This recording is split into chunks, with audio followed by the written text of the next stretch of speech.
Hello, hello. Happy Monday. If you saw the pick a card and you read through the caption, there are a lot of cosmic events happening today. A lot of different energies, and depending on your placements in your chart, you could actually be feeling different ones more intense than someone else. You could be feeling others not intense at all. There could be things running in the background that you just don't even feel, and that's all fine. But with these cosmic energies and the upcoming full moon on Wednesday, I thought it would be fun to kick off our week with a little pick a card. So if you did not do that, you can stay here anyway and just listen to see if the messages resonate with you, or you can hit pause, go back to that reel, check it out, feel into the energy of the cards first, make your selection, and then come back here and see if they stand out to you, see if something resonates with you. I always say that if you selected card number 1, but card number 3 resonates more, hang out and listen through to the end, because there is always something in every message for everyone. And if you are listening, it's kind of like I call this like a divine realignment, right? Or a divine alignment is like your guides knew you'd be here. Your guides knew you'd be listening. So if it doesn't land inside card number 2, it's probably going to land inside card number 1 or 3, right? So I tell everyone, hang out, listen to the end. There is something inside of every card and every message for everyone. So that said, I'm going to go ahead and get started. Card reveals are happening now. Card number 1. Beautiful. So we have the mirror card. World is a mirror. Notice patterns, clear blocks. I hope that you can see that well without a glare from this light here. So the message with this card that I'm getting really strongly is really about noticing that, well, a couple of things with this. Some of you have this awareness. You know that thoughts create, very simply put, our thoughts create our reality, right? There is another saying in the spiritual world, as within, so without, as above, so below. What this essentially means, a baseline of this meaning is that what we feel within, we see, it's projected in the external. And what is happening around us can also contribute to what we're feeling in the internal. What you see in someone else that inspires you is a part of you that is ready to be awakened, ready to come alive. What you see in someone else that triggers you is a part of you that is ready for reflection, ready for alchemization and transmutation. And that's what we call shadow work. Anytime you're triggered by something, and I'm feeling like, I always say this, I'm just the messenger, don't shoot the messenger.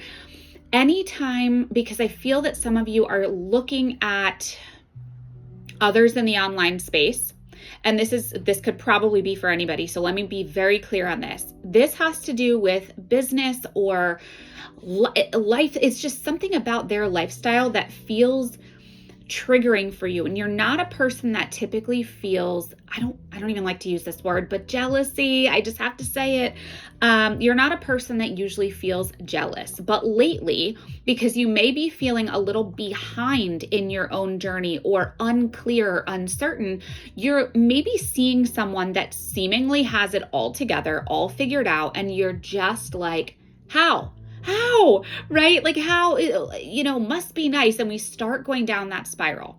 Here's the thing. I'm not the coach and I'm not the reader that's going to tell you that those thoughts are wrong. What I'm going to tell you, and the message I'm getting here from this card, is that feeling is an invitation. It's an invitation for you to take a look at what parts of yourself are you maybe abandoning or ready to awaken, that you are seeing mirrored back to you. It's a reflection, right? It's being mirrored back to you, what you're seeing in someone else. That is your cue, whether it's somatic, feel into it. Where are you feeling it in your body? When you're looking at something and it's either inspiring you or triggering you, notice where you feel it in your body. That's the somatics, that's the body, right? If we look at the totality of mind, body, soul, let's look at the mind now. Where do your thoughts go when you see this? When it's either triggering or inspiring, where do your thoughts go? Is it taking you on a spiral of possibility and potential, or a spiral of doubt, fear? What's the potential for risk? right? Where do your thoughts go? And when you think about the soul, this is where you really connect in. There is the mind and there is the body, but the soul is this just soft inner knowing. It can be subtle and it can sometimes be loud, but it never feels shaky. It never feels like fear. What it feels like is a knowing. And, I have a masterclass that I've gone over all the different clairs that you can check out if you want to, but I talk about all the different clairs. There's a seeing, a hearing, a knowing, a feeling, understanding what your clair is or what your type of intuition is. You feel into that. Did you hear a yes? Did you feel a lit up, oh my gosh, this is for me? Did you see something? Did you get a visual? Tune into that knowing. That's the soul's aspect of speaking to you. It can also be a hard no, like, no, this is misaligned. That's not for me. But some of you are really being called to connect into that mind, body, soul, and realize that what you are seeing, everything that is triggering you or inspiring you, is your cue. It's your inner guidance system leading you into your next level. You're ready. Take that step. And it talks here about noticing patterns and clearing blocks. I don't always love that terminology, but here's what I want to say to you. You are not blocked. Okay, there's no block on your potential. You're just not seeing it yet. You're not fully understanding how to integrate in or how to use. I'm hearing you're not using the emotional triggers or the inspirational hits that you're getting. You don't know how to use them just yet. That's the message for you. That's what you're being asked to tune into. The world is a mirror. Everything you see on the outside is a reflection of what's going on inside, and everything happening inside is usually cultivated by everything that's going on around you. So it's two ways. It's like a two-way mirror here. Tune into that, see how that feels, and find what's coming up for you. Love that. Card number 2, if you chose number 2. I love this so much. It's number 11, Divine Timing. First of all, it's a beautiful card. I just love that so much. There is something that you have been... Okay, I'm getting 2 different messages. For some of you, there's something you've been thinking and planning on, and you've been trying to control the outcome. And okay, apparently your guides and messages are coming through with a little bit of tough love today. And I want to say, like, sorry, not sorry. I guess this is how it needs to be received. So some of you have been trying to control the outcome. If this is you and you've been thinking, planning, creating, you've been wanting to have something, receive something, create something, maybe you launched something and it just didn't take off the way that you wanted it to, or maybe you've been, having this idea and it's just not working out the way you wanted it to. There is a fine line, right? There's a balance between surrendering to the divine timing and the divine plan. And then also, right, because all the manifestation courses out there, all the books, they teach you that you also have to take inspired action. Inspired action means acting as if, right? It's this like living as if it's already done. But there's another layer to this, okay? It's about the frequency, the vibration of that which you are trying to create, manifest, receive, become. And this message that I'm getting here for you is about timing. You've done all that you had to do. But we are in a constant collaboration, a co-creation with spirit, and we have to trust in the divine plan. Sometimes what's happening is you put this desire out there, you have this intuitive download or this creative idea, and you set the wheels in motion, right? You're taking the inspired actions, you're embodying the energy and the frequency of, it's already done. And what's happening is the universe, spirit, what's going on out in the ethers, call it what you'd like, has to now go realign things. I use this example a lot. Maybe you have this intuitive hit, like, I really need to get away. I'm really just feeling this call to get to the beach. And you're trying to control the outcome because you're like, when I get to the beach, I want to have no traffic. I want to get there with ease. When I get there, I want to have a beautiful, beautiful weather. It's not too hot. It's not too cold. I want to have an intuitive download. I want this aha movement. I'm charging up my crystals. I'm journaling and I'm doing all the things. And Spirit is like, whew, child, okay, I know you don't want traffic, but you're asking for a lot to happen when you get there. So if you get stuck in traffic, trust that it's because I had to realign some things that were going on down at the beach. I had to make sure the right people chose a different spot so their music wasn't disrupted. I had to make sure that we moved the clouds over here so you didn't get the rain that you didn't want. Do you see what I'm saying? It's like we try to control every aspect of our timeline, and you need to also remember to surrender and trust the divine plan and divine timing. I say this a lot, and some of you need to hear this. You're going to know it's you. If you get that frustration from traffic, or like, I hate to say this, but road rage or something like that, I tell people all the time, when you're being slowed down, you also can remember that sometimes that's for a reason. There is usually a redirection for protection. When you really want to get to that beach by 12, but you're stuck in traffic and you don't get there until 2, it's safe for you to trust that between 12 and 2, there was some kind of realignment happening there, okay? And it also could have been for protection. It could have been to align the things that you asked for. But see, what we tend to do is we will look at that window of time between 12 and 2 and we'll go, never mind, I'm not even going to make it until 2. I'm turning around and I'm going home, or I'm just going to go another day. Now what's happening is Spirit is like, I just put all of this in motion for this to happen today. Now I have to undo everything I just did, and now I have to go recreate it for the next time that you decide to go. This is what's happening with your dreams, your desires, your wishes, your planning, your creative projects and ideas as you set this intention out there in co-collaboration, co-creation. Spirit lines it all up for you, but one thing falls off track and you're like, not today. This isn't it. This isn't the vibe. We want to have control and have everything. I'm hearing the word perfectionism, a little bit of perfectionism. So if you want to talk about, like in that previous card about clearing blocks, it's not so much blocks, but what are some qualities and traits about ourselves that may be standing in our way? Okay, maybe we could say like a roadblock. I don't want you to feel that you're blocked or being trapped or held down in any way, because some of you might be feeling that when you hear these words that are trending online, like limiting beliefs and clearing blocks and my chakra is blocked. If you can soften this idea a little bit and just see it as you're traveling on a road and there's like a detour, instead of feeling blocked or like something's wrong with you, nothing's wrong with you. This is just an invitation to kind of surrender a little bit, soften a little bit, and trust the universal flow. Trust what is happening.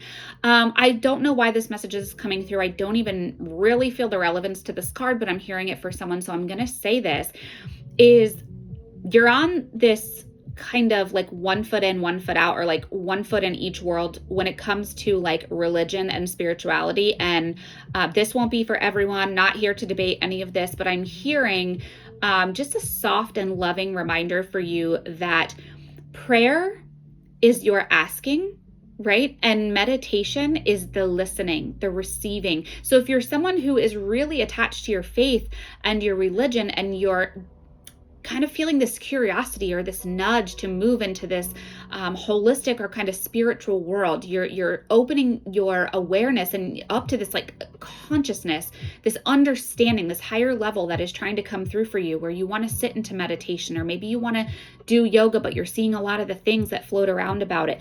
Trust that inner guidance system. Trust that intuitive knowing that you have. You are being guided and led into a new, more expansive pathway. Also understand, life is not this or that, okay? It can be this and that. So you can be religious and spiritual. You can have faith and, do you see what I'm saying? It doesn't have to be either or. It can be, like, I don't know why I'm hearing this, like the understanding of God, source, energy is all encompassing, okay? So you can connect to that higher power that you connect to through meditation, the same as you can through prayer.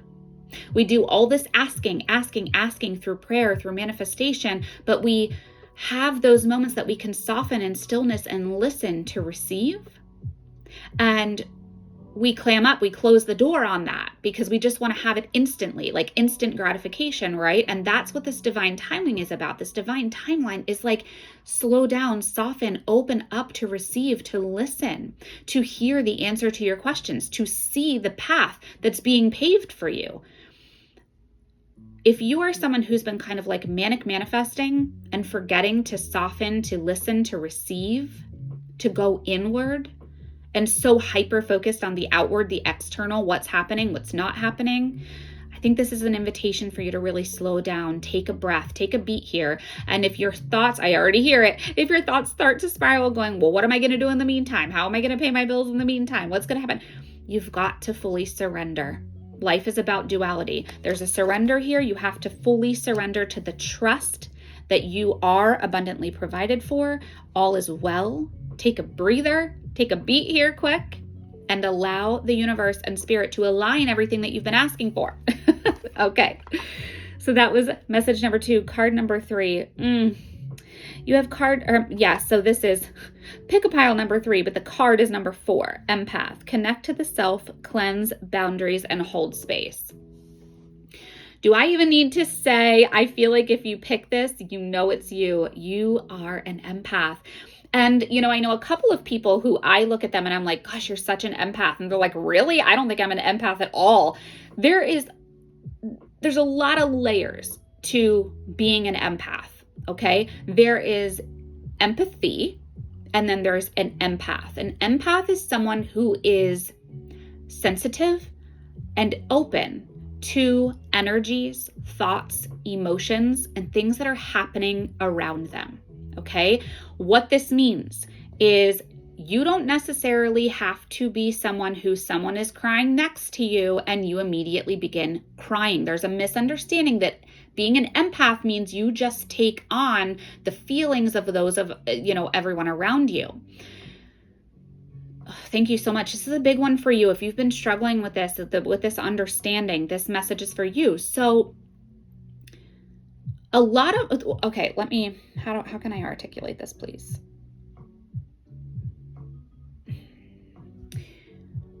We are all encoded with a gift. Many of us have multiple gifts when we come into this lifetime. You do not have to be someone who is or considered to be highly compassionate or empathetic, right? There are people who really deliver truth through tough love, through that kind of very bold, masculine type of delivery or messaging, right? That's not going to align for everyone. I understand that, but there are people who respond so well to that. And that's a whole separate topic. But the truth is that just because you are not someone who's highly compassionate or highly empathetic does not mean that you are not an empath. Your gifts may actually be to be a mirror. Okay, you could be the transmuter, energy transmuter. My daughter, this is a perfect example. My daughter is someone who she tends to laugh in the most, in what we believe is the most inappropriate situation, right? Somebody will be really upset or something really terrible will happen and she begins giggling. And for a long time we thought, well, maybe it's just like a nervous or an uncomfortable laugh, right? And the more that I work with my clients who are like this, the more that I connect in with people in this understanding is that some of us are actually here to balance energies, to balance emotions. You are a natural born healer in this way. In fact, I just did a private reading for someone who has this gift where you may giggle or laugh in uncomfortable situations where everyone else is being, oh my goodness, I'm so sorry. But your intuitive knowing, your gift as an empath was knowing, and your body just naturally responded to it and naturally delivered your gift, was lightening up that energy. You disrupted that energy. Okay. So everyone is crying in pity and sadness and low vibration, and that's okay. We're not minimizing that, but Spirit knew it was time to break that up. Okay. Spirit kind of saw where this was going and is like inserting a laugh. And then you're like, oh my goodness, I'm so sorry I'm laughing. It's like, I'm terrible. This is so, whatever. And then everybody starts laughing at you. And it's just like, no, really, I love you so much. And I'm so sorry that you're going through this. It's just me. And all of a sudden people are like, oh, you're so funny, and the conversation changes. The energy shifts. The frequency just upgraded a little bit, right? Because we brought some laughter, some joy into this. This can be the total opposite. You could be watching a commercial or being in a space where everybody is celebrating and congratulatory, or watching a commercial that's supposed to be funny. And here you are gushing, crying, just, sobbing, and all of your feels are coming out through your eyes. Again, it's a disruptor. Your energy or your frequency or your gift as an empath is the disruptor. Right? So just because you are not mirroring their exact emotion or their exact thought, you can almost immediately pick up on what is needed, and you're still an empath here. So tune into yourself. Notice these things about yourself. Notice where these situations may occur. Notice where this might happen and you're thinking like, oh my goodness, what is wrong with me? Or why am I like this? And I'm so awkward. That is just because of conditioning. And, don't worry about that. It's because we weren't taught to fully connect into our intuition, to fully connect into and activate our gifts. There are gifts that are waiting to be activated within you as an empath. I'm also hearing that some of you are highly in tune with the emotions around you. And yes, you may, like a sponge, feel like you absorb them. I know it doesn't feel like it, but it is a gift. What's important as an empath to remember to do is to shield and protect yourself regularly. And I'm saying every single day, the minute you wake up, instantly shield and protect yourself. Okay, because the minute that you walk out of your bedroom or the room that you're sleeping in, or even the minute that you connect with your partner that's in the bed with you, or even your children, boom, you are exposed to their frequency, their energies, right? So the minute you open your eyes, I even would say in that in-between state there where you're just waking up and haven't fully opened your eyes, shield and protect yourself. And regular cleansing and clearing of your energy. I'm hearing it's not enough to just carry a selenite. Like some of you are like, well, I have a selenite. Yeah. Are you charging it? Are you cleansing it? Are you setting the intention? Are you like intentionally cleansing your energy? Maybe every night before bed, you're taking an energy clearing shower. Some of you are really holding a lot of dense, heavy energies and not clearing. I feel like there's a little bit of avoidance happening here. So for example, if you're an empath and social media is very charging for you, first of all, you can go ahead back and watch card number 1 about mirroring and get that message there. But card number 2 is what tends to happen is people who are empaths get so triggered or stimulated by what's happening on social media that they just get off of social media. They just avoid, they shut down. And this is about kind of finding that balance between, yes, protect your peace, have your boundaries, but know how to transmute that energy, shielding and protecting yourself before you get onto social media. You're not going to take that on. You don't need to avoid or shut down completely, right? Being an empath, there are still ways to be a very active part of the world and society. And in fact, you've been given this beautiful gift for many reasons, right? So fully understanding how to use that. Of course, if you need support as an empath, I am always here. I have a few different programs that you can go through. Some are, lower entry points. Some are a little bit higher and include some one-on-one working. This is not to drop a sales pitch, but if that's you, you know it's you and you know you need the support. So even if it isn't with me, find support for empaths. Work your way through being an empath. You are going to find that you are able to activate and awaken this gift much more than allowing it to, I don't really speak this way, but this is how it's coming through. I'm hearing you needed to hear it this way. Learning how to control your gifts and not allow your gift to control you. That's a big one for quite a few of you that chose card number 3. So again, I wouldn't normally speak that way, but I'm channeling that specifically for you. If that landed for you, you know that that was for you. Learning to control your gifts so that your gifts do not in turn control you. My loves, that is card number 3. Thank you so much. If you missed cards number 1 and 2, you can go back and watch from the beginning. This is an absolutely beautiful cosmic time. It is Monday, June 9th. We're coming up on a full moon on Wednesday. Full moon is in Sagittarius, depending on which level of astrology you follow. I am very excited about all the energies that are happening. If you are looking for a private